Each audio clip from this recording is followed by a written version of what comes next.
Então, de 2004 para cá, até 2025, nós tivemos 295 morcegos positivos no município. Dá uma média aí de 15, mais ou menos, por ano. Voltados especificamente para a raiva, né? Claro que a gente tende a pensar primeiro na vacinação, porque felizmente a gente tem a vacinação disponível tanto pro cão e gato, né? Quanto também pro ser humano, em caso de acidente, na própria pré-exposição. Mas a gente tem outras formas, né, de a gente fazer esse controle e prevenção da doença, né? Então, por exemplo, a própria vigilância de quirópteros, de morcego no município, é uma forma importante. Captura? A gente faz captura passiva, né? É uma vigilância passiva. Então, o munícipe, muitas vezes, quando ele acha um morcego caído, com comportamento atípico é aquele morcego que tá voando durante o dia, tá voando incoordenado, tá com dificuldade de levantar voo, né? Esses morcegos com comportamento atípico, a gente faz o recolhimento, né? E encaminha para o laboratório de zoonoses, que fica no São Bernardo. É o laboratório, inclusive, de referência para o estado, né? Para essas questões de diagnóstico da raiva em animais domésticos e silvestres também, né? E aí a gente tem essa vigilância desde 2004, né?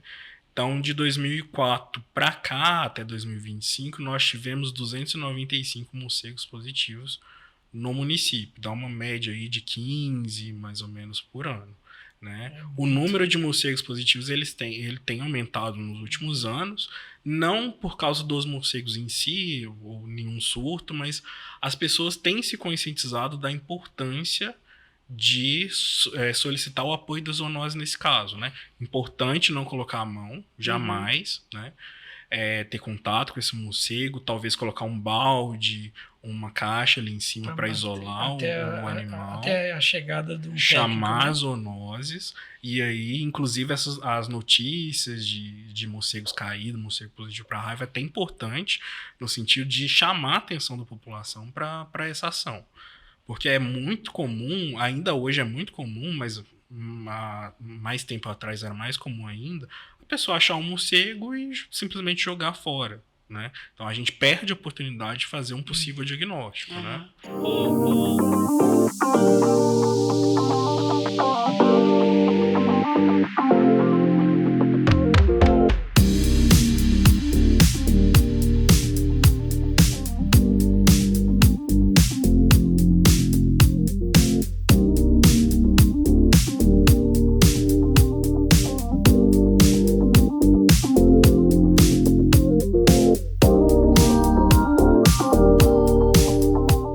Olá pessoal, bem-vindos a mais um episódio do nosso VZcast, o podcast da medicina veterinária e da zootecnia. Muito bem-vindo, doutor Afonso. Mais uma vez. E o nosso assunto hoje é controle e prevenção de zoonoses. A gente recebe aqui com muito carinho, né, o doutor Alisson, do controle de zoonoses da Prefeitura de Belo Horizonte, que vai falar com a gente um pouquinho sobre zoonose, especialmente sobre raiva. Médico veterinário. Médico veterinário. Bem-vindo, doutor Alisson. Obrigada pelo seu tempo conosco aqui. Eu que agradeço o convite, né, de vocês para falar de um tema muito importante, que é a saúde pública.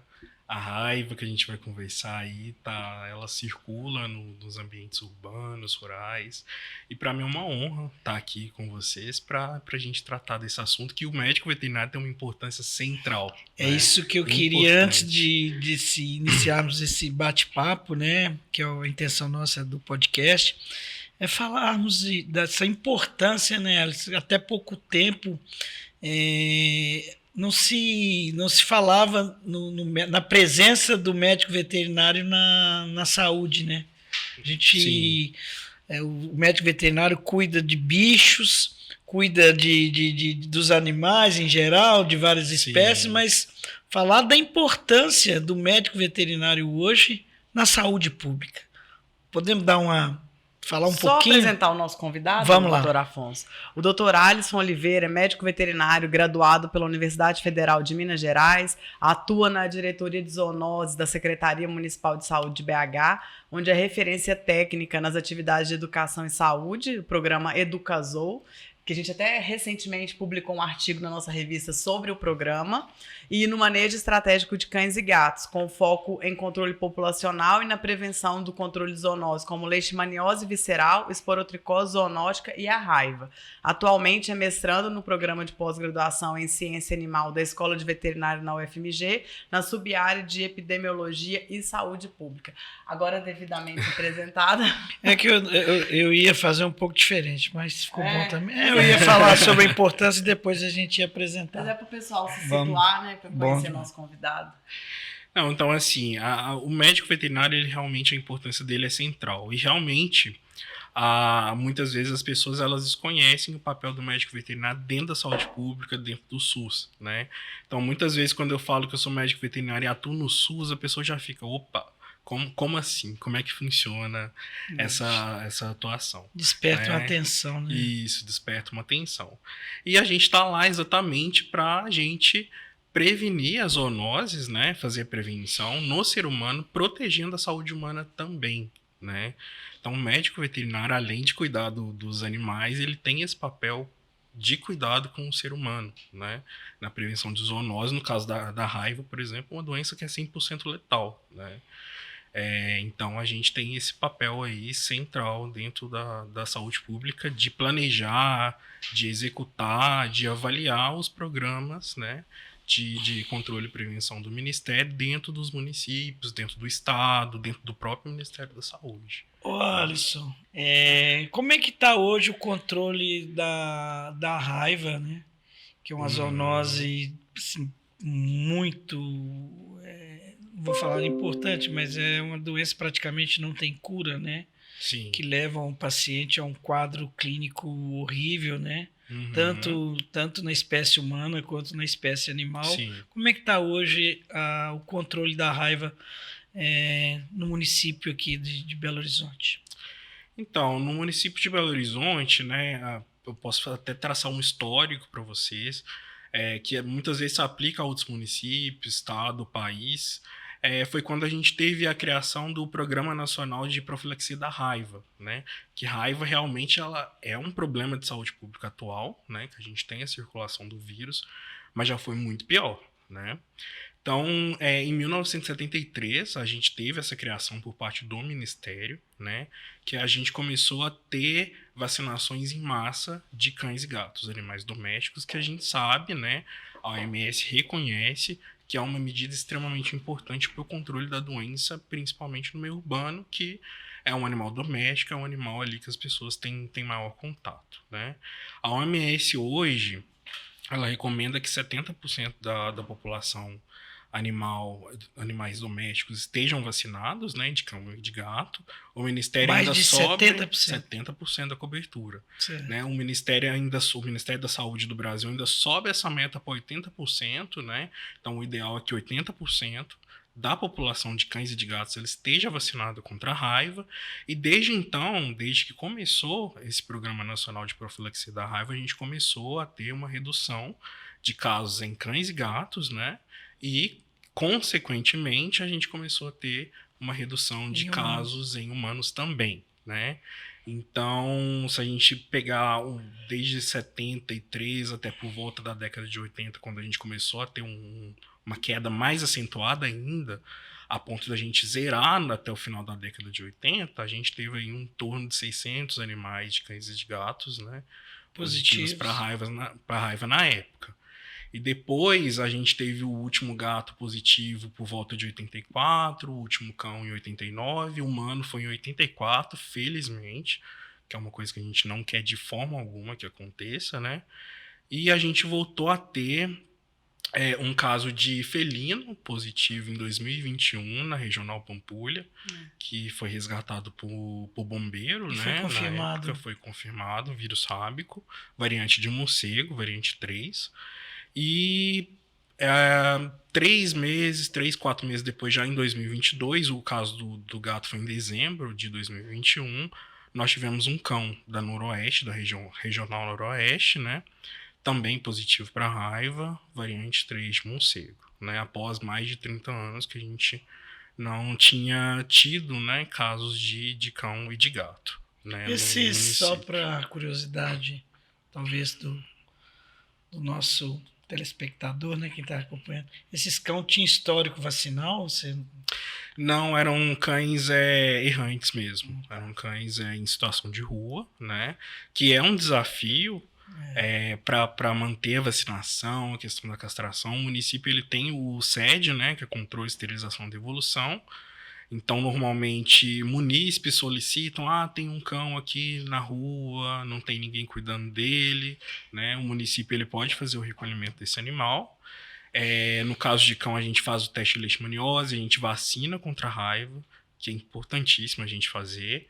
Esse animal é castrado, vermifugado, identificado com microchip, a gente devolve ele para o local onde foi capturado, ele fica disponível para adoção, né? Normalmente a adoção é um pouquinho baixa, o índice de adoção é um pouquinho baixo, e quando ele não é adotado, ele volta para o local de origem, né?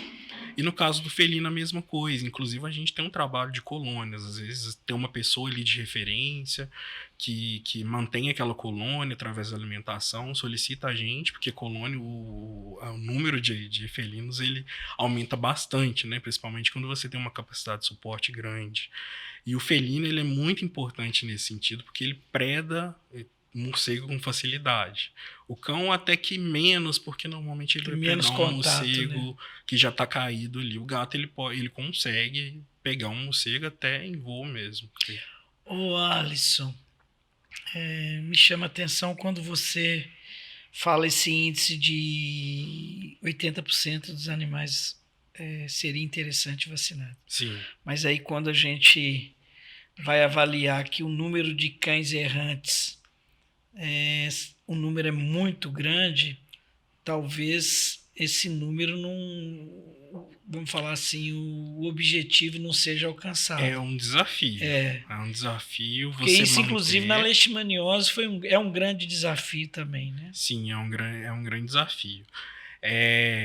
Os cães domiciliados já é um desafio você manter justamente a meta de 80%. Né? Não é uma coisa fácil. Não depende só do município. Por exemplo, hoje o município de Belo Horizonte, além da campanha anual, a gente tem até pré e pós-campanha, além da campanha, a gente mantém a vacinação o ano todo disponível, né? De segunda a sexta-feira. De forma gratuita, né? De forma gratuita, vacinação antirrábica.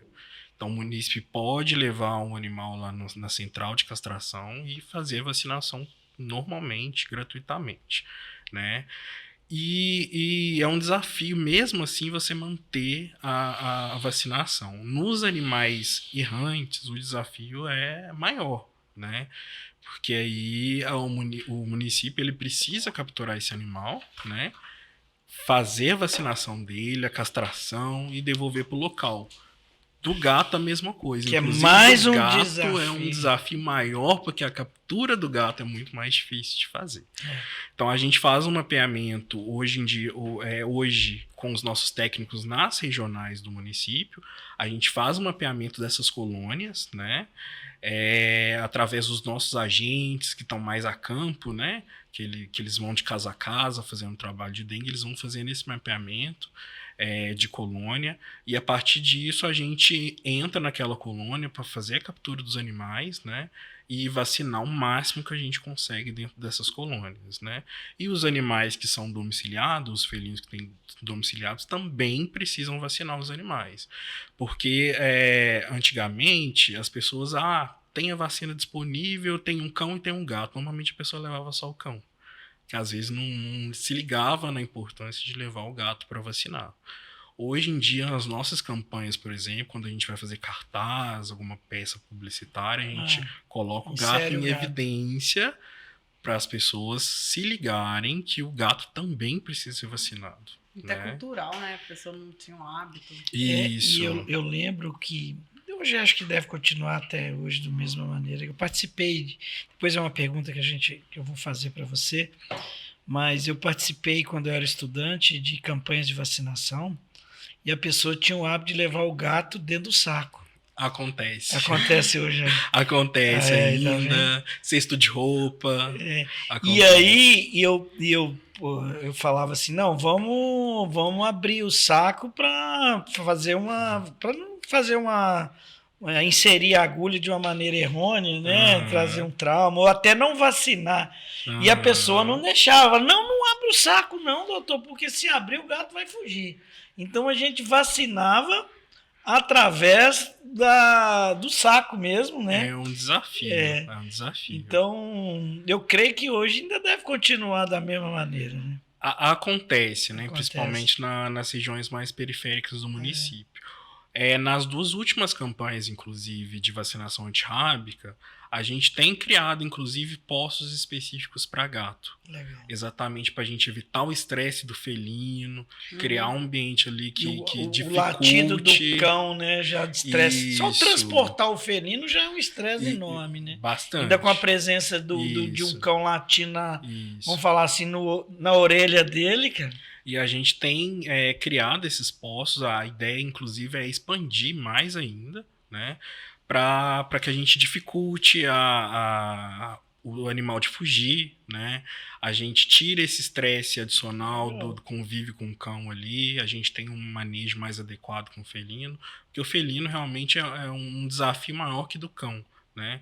Porque a gente não pode pensar no felino como um cão menor, né? É uma espécie diferente, que tem necessidade, comportamento diferente, muitas vezes depende, né, de uma adaptação para que a gente consiga isso, para que a gente consiga fazer. Por falar em vacinação, sempre que a gente faz uma divulgação aqui no Conselho de morcego positivo, traz a questão da raiva, a gente recebe muitos comentários de profissionais que relatam, médicos veterinários, né, que relatam a questão da vacinação para os profissionais, pré-exposição e pós-exposição.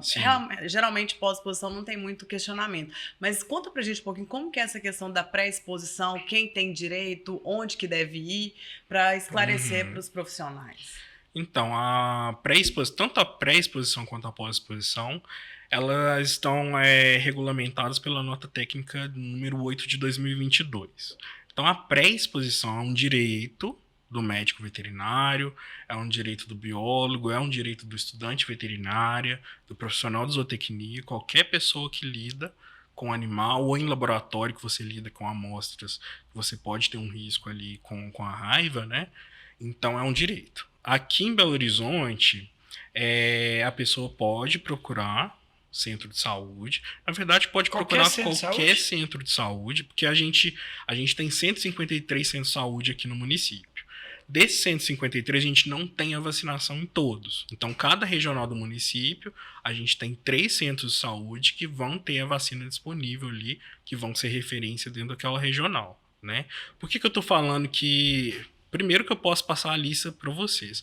Mas se a pessoa ela mora próximo a um centro de saúde ali, que porventura não tenha vacina, ela vai chegar lá no centro de saúde, vai apresentar a carteirinha do CRMV ou comprovante de vacina de matrícula da faculdade, né?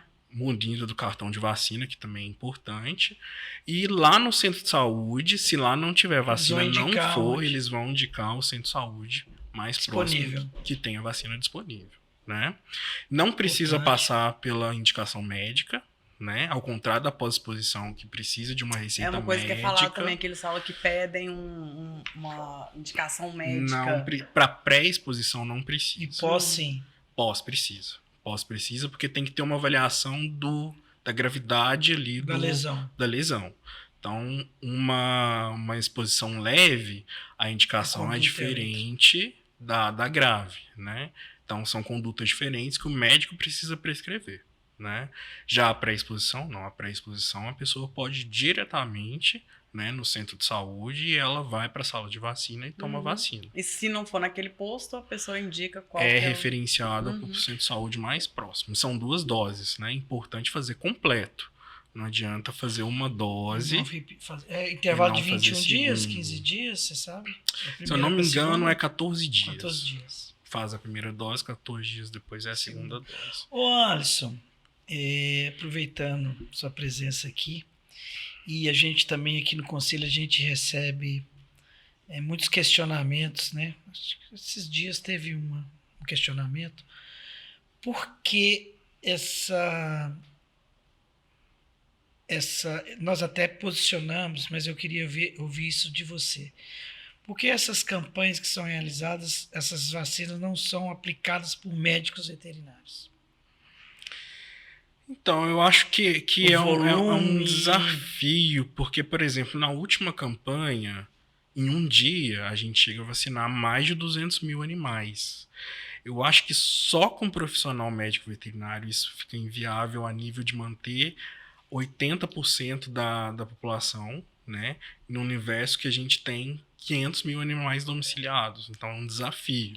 Em né? Belo Horizonte? Em Belo Horizonte a gente tem 500 mil animais, quase 500 mil animais domiciliados, né, entre cães e gatos. E cães errantes, qual o cálculo? Então, a gente não. É muito difícil você fazer o cálculo de cães errantes, né? A gente tem como fazer essa amostragem, a gente tem na literatura como fazer isso, mas é um desafio muito grande em um município grande igual Belo Horizonte é, né? Então, a gente tem aquelas estimativas básicas de 10% da população domiciliada, a gente começa a ter uma noção básica. Claro que muitas vezes não se aplica, mas a gente tem uma noção da população errante de animais. Mas né? voltando na pergunta, no seu entendimento, é claro, é devido ao número grande de procedimentos. Gigante. E talvez, eu creio, a prefeitura não disponibilizar de um número grande também de profissionais, né? Eu não tenho o número exato de quantos veterinários a gente vai ter na PBH em si, mas eu acho que é cerca de 40 profissionais, né? Nas campanhas de vacinação, a gente tem cerca de 300 postos espalhados pelo município, né?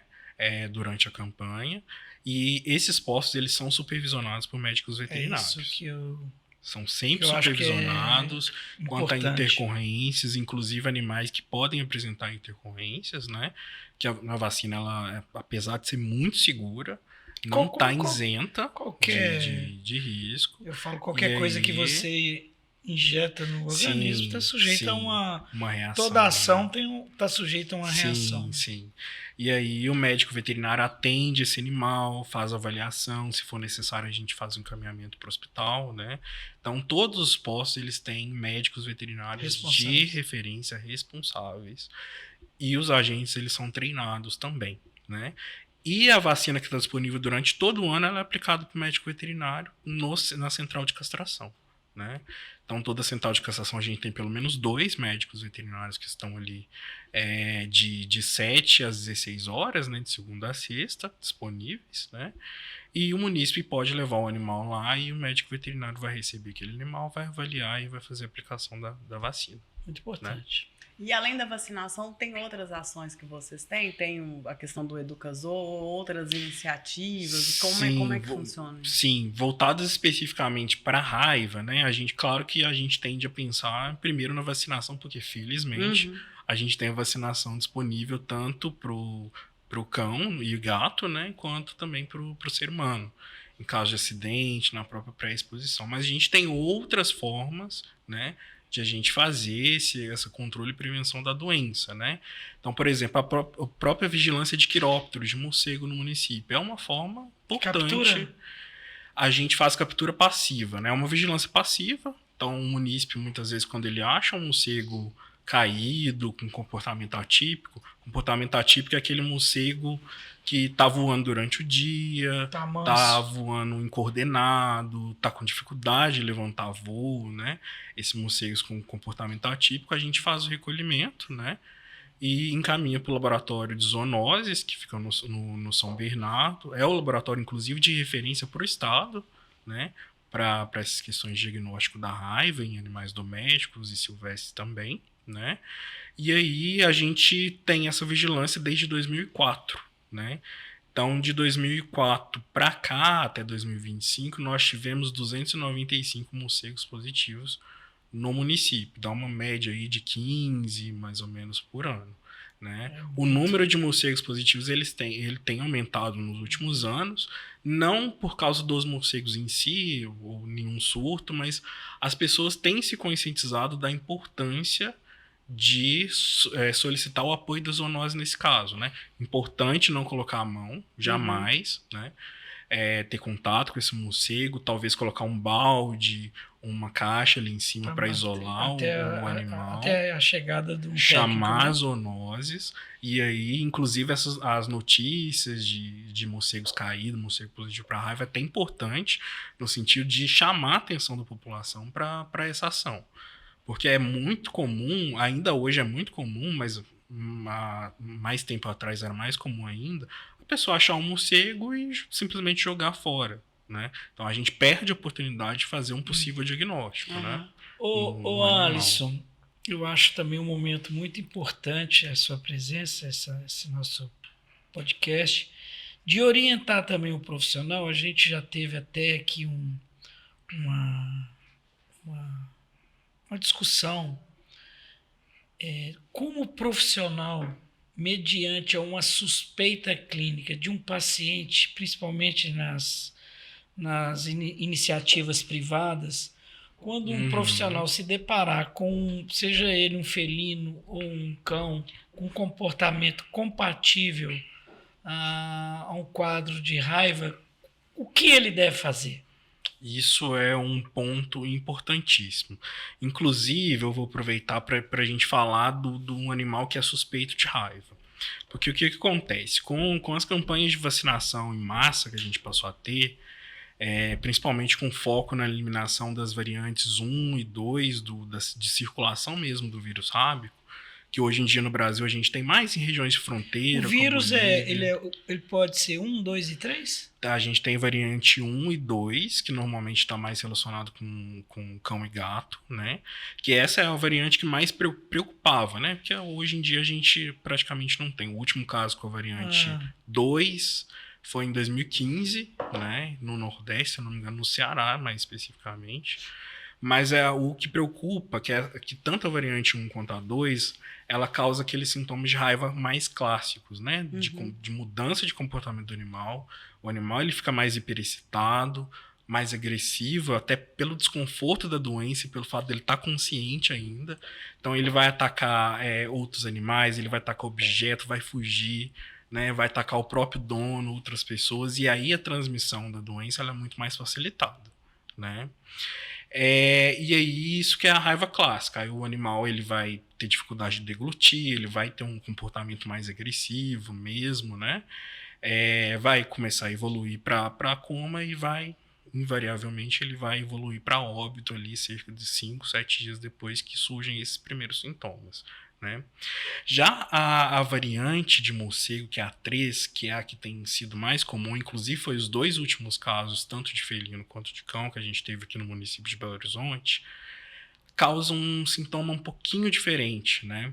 Então, normalmente o animal ele não apresenta a fase mais excitatória, né? Então, normalmente ele evolui para... A gente tem a raiva paralítica, que a gente chama, né? Então, normalmente esse animal ele não apresenta sinal hiperexcitatório, apresenta sinal neurológico, mas no sentido de paralisia, né? Incoordenação motora, não vai conseguir andar, vai ter salivação também, porque a gente vai ter paralisia dos músculos de deglutição, né? E aí o animal vai evoluir para coma e vai evoluir para morte, né? E principalmente no cão, a gente pode confundir muitas vezes com a sinomose, né?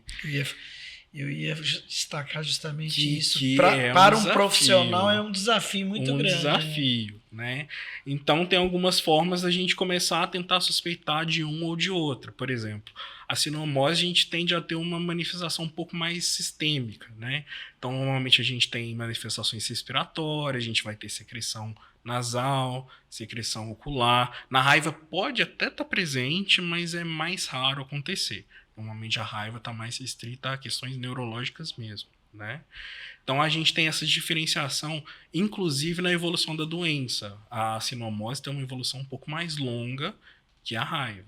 Por exemplo, no último cão que a gente teve positivo, né, a evolução dele para óbito a partir do surgimento dos primeiros sintomas, que não teve nenhum sintoma de agressividade, de excitação, começou a ter dificuldade de andar, né, de paralisia mesmo, de hipersalivação, né?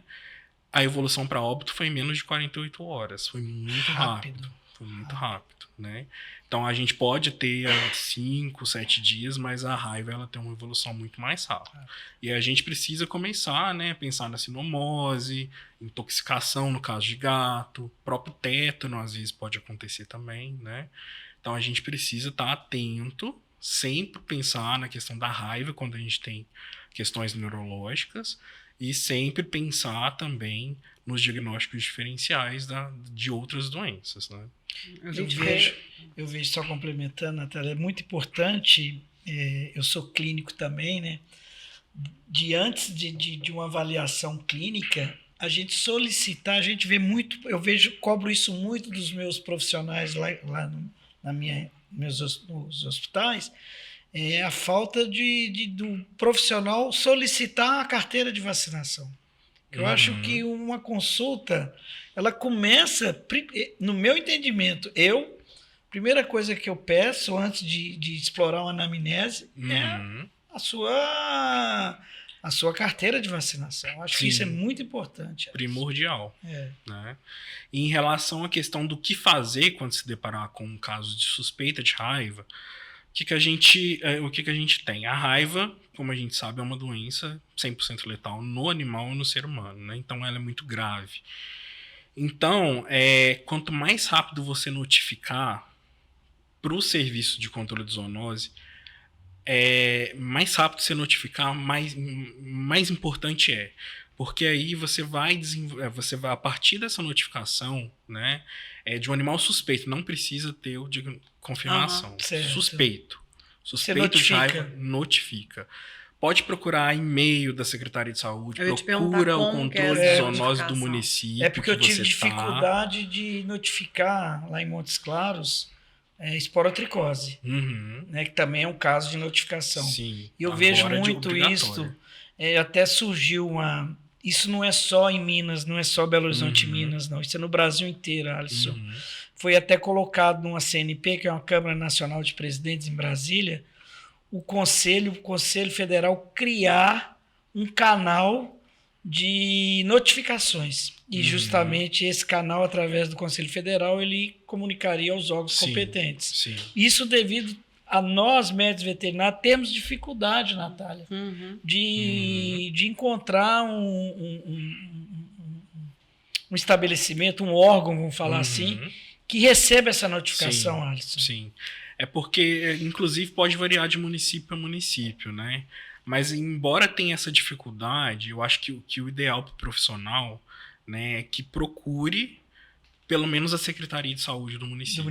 Que eles vão conseguir orientar, eles vão receber essa notificação, né, suspeita de raiva, e vão dar seguimento. E aí é importante que esse animal atendido, você faça um laudo desse animal, colocando de quem esse animal é, com as informações completas, onde ele vivia, quais os hábitos dele, os sintomas que ele apresentou, como está sendo a evolução do caso. Dá um relatório completo, não precisa ser uma coisa muito grande, mas não precisa ser um laudo pericial. Não precisa ser um laudo pericial, mas um laudo que tem informações que subsidiam, inclusive, a conduta ali da Secretaria Municipal de Saúde do município, do controle de zoonose municipal, a partir do momento que ele vai definir.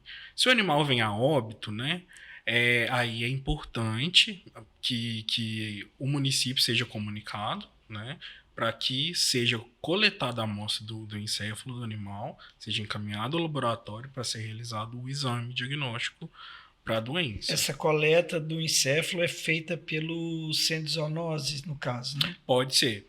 Pode ser enviado a carcaça para o Centro de Controle de Zoonose do município. Eles vão fazer a necrópsia, né? Vão fazer a coleta do encéfalo e encaminhar para, no caso, o laboratório de referência aqui em Minas Gerais fica aqui em Belo Horizonte, que é o laboratório de zoonose, fica lá no CCZ, dentro do espaço físico do CCZ. E aí, recebendo essa amostra, a gente procede com os exames. Tá.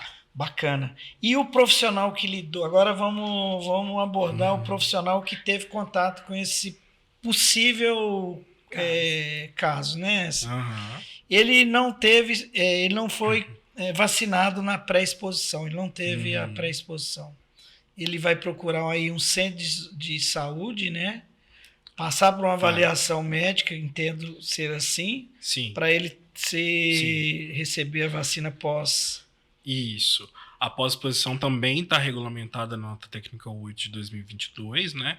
Então, o que diferencia essa nota técnica das anteriores que nós tínhamos é porque agora a gente tem a categoria dos cães-gatos observáveis, dos cães-gatos não observáveis, os animais de produção, animais silvestres e morcego.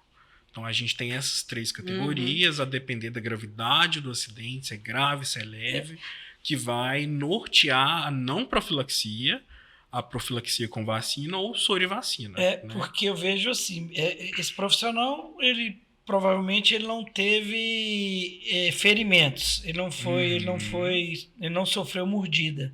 Mas o fato só dele ter contato, mesmo com luva, mesmo com material de proteção, no caso seria só, nesse caso, provavelmente o colega deve usar uma luva descartável, né? Importante. É importante falar isso. Ele procurar um centro de saúde para expor essa situação. Isso, é importante. Falar, eu não fui atacado, não sofri ferimento, mas eu tive contato com a peça, né? Com contato indireto, normalmente não demanda profilaxia no atual. O único animal com contato indireto que a gente tem a profilaxia hoje, que acontece, é com o morcego. Né? Então, por exemplo, se a pessoa... Pegou no morcego. Não precisa nem pegar. Se a pessoa está dormindo e acorda com o morcego no quarto, né? Que pode acontecer, adentramento ela está suscetível a... Ali, como ela estava dormindo, ela não sabe se ela levou mordida daquele morcego, porque a presa, né, são pequenas. Mas tem que ter a ver a mordida, então. Não. Mas é porque ela não sabe. Se a pessoa não sabe se teve... Ela acordou e o morcego estava lá. A profilaxia é indicada. Então, os únicos casos que o contato indireto, ou quando há dúvida do contato, são indicados é no caso de morcego. Né? Mas sempre que se deparar com caso suspeito de raiva, se tiver algum acidente, o animal for confirmado, o ideal é procurar o centro de saúde mesmo, porque lá vai o médico veterinário, o médico humano nesse caso, vai orientar o médico veterinário. Vai orientar o médico veterinário, né, quanto à profilaxia, né, se ele vai indicar ou não a profilaxia de acordo com as prerrogativas do Ministério da Saúde. Bacana. Né? Queria que a gente permeasse, doutor Afonso, um pouquinho outras doenças, assim, de forma rápida, tipo a situação da esporotricose. A gente vê um crescimento não só em Belo Horizonte, como em outros municípios, né? Uberlândia, Montes Claros, está crescendo aí. A informação que está amplificada ou realmente os casos estão aumentando? Um pouquinho dos dois, né? Porque a esporotricose ela é desafiadora. Porque, primeiro, a gente tem um crescimento da população de felinos. Isso é inegável, né? Até porque a própria questão intrínseca do felino mesmo, da reprodutiva do felino, favorece esse maior número em relação de cães, né? E a gente tem uma questão muito cultural de que o felino ele pode ser criado de maneira semi-domiciliada, né?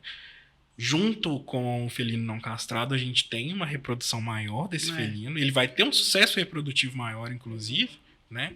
Porque ele vai estar bem alimentado, ele vai cruzar lá fora e a cria, inclusive, quando é fêmea, vai chegar dentro de casa, a pessoa vai cuidar. Então, o sucesso reprodutivo, inclusive, é maior do que aquele animal feral, né? E aí, junto disso, a gente tem a esporotricose, né? Que a principal forma de prevenção da esporotricose é não deixar o animal ter acesso à rua, né? Hoje em dia, com felinos, a gente tem formas de criar um ambiente ali de um enriquecimento ambiental, né? Colocar partilheiras na parede para que aquele instinto de pular, de subir, de esconder, de caça do felino seja atendido ali com esconderijo. A gente tem como fazer isso. A gente tem que orientar, né, o responsável pelo animal, os munícipes a sempre fazerem isso, né? E é importante não deixar. Em decorrência disso, da facilidade de transmissão, a gente tende a ter, sim, um aumento de casos, inclusive de expansão geográfica. Hoje em dia, a esporotricose humana, por exemplo, já é de diagnosticação obrigatória nacional. E parece que tem mais gatos nos lares, né? Antigamente tinha mais cachorro, parece que teve um crescimento. E acho que então, pra gente fechar, né, doutora Afonso, caminhando aí pro final, falar um pouquinho desse conceito de uma só saúde, né? Dessa relação nossa com os animais, o meio ambiente. E eu queria também, junto com isso, Alice, você dar um foco, um start aí para esses colegas, né? Principalmente essa turma aí que está chegando no mercado. Eu falo que a medicina veterinária talvez seja a única profissão que temos mais de 86 áreas de atuações. Muito então, e agora da importância de você e outros colegas de estar nesse mercado aí, né, que é novo, o médico veterinário na saúde única, né? A gente tem um portfólio que é muito importante, né? Que o portfólio fala a medicina veterinária em uma só saúde, né? Então, destacar isso, que Minas Gerais é o único conselho que temos esse portfólio. Que esse portfólio ele vem... hoje mesmo estou indo a São João del Rei, vou ter uma reunião com o prefeito lá e o secretário de Meio Ambiente, e com certeza a gente vai oferecer esse portfólio porque ele tem essas soluções na saúde única, nos CCZs, no controle populacional. Então, assim, falar hoje talvez seja a cereja do bolo, nós, médicos veterinários, ser vistos pela sociedade como médico. Sim, nossa, sim, com certeza, né? E aproveitando essa fala final que você falou, eu, por exemplo, só fui para a saúde pública, mas no finalzinho do curso que eu comecei a ter Não despertou, contatos, né, durante o curso? Durante a graduação, não. Passei por várias áreas durante a atuação, em grandes, pequenos, anestésio, virologia, mas assim, ficou lá latente a questão da saúde pública. E eu só fui ter essa percepção mesmo da importância do médico veterinário dentro desse contexto lá no 9º período já, basicamente. No finalzinho. No apagar das luzes. No apagar das luzes, que a gente tem a disciplina de saúde pública, né? Com a professora Camila, a professora Dani lá no UFMG. São professoras incríveis, inclusive, né? E aí eu falei, nossa, que área interessante, né? Porque realmente aí você tem um conceito aí de uma só saúde, de saúde única, de uma forma mais evidente, né? Claro que o profissional veterinário que está atuando na clínica, que está atuando lá na fazenda, ele é um profissional de saúde, né? Muitas vezes o profissional lá na clínica ele vai receber um caso de esporotricose, suspeito de raiva, né? De leishmaniose, primeiro que a gente que está lá no SUS em si. E a orientação da população é muito importante, a prevenção é muito importante.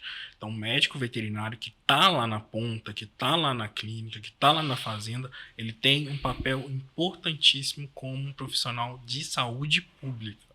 Porque nós somos um profissional de saúde pública, não só eu que estou no SUS, mas todos os médicos veterinários. E aí é uma área assim, que é muito bacana, né? É uma área muito interessante, é uma área desafiadora, porque a todo momento tem coisas novas surgindo, né? A gente tem aí, a gente citou o programa da raiva, a gente tem o programa da esporotricose, a gente tem o programa da leishmaniose, febre maculosa, controle de roedor, de sinantrópico, peçonhento. Morro, quando você falou do veterinário. Exatamente, lá na fazenda, campo, né? Tuberculose. Então a gente tem uma série de programas aí de controle de zoonoses. Brucelose. Exatamente, é uma infinidade, né? Que a gente tem, e é uma importância muito grande na saúde pública, né? E aí, puxando um pouquinho para a raiva, que foi o que a gente conversou, uma só saúde é muito importante. E quando a gente pensa em uma só saúde, a gente não está pensando só na saúde, só na Secretaria de Saúde, só no Ministério da Saúde. A gente está pensando no ambiente, na Secretaria de Ambiente, porque questões ambientais são importantes, né? A gente está pensando na agricultura, pecuária, né? Porque a gente tem a raiva no meio rural também, que é muito relevante, né?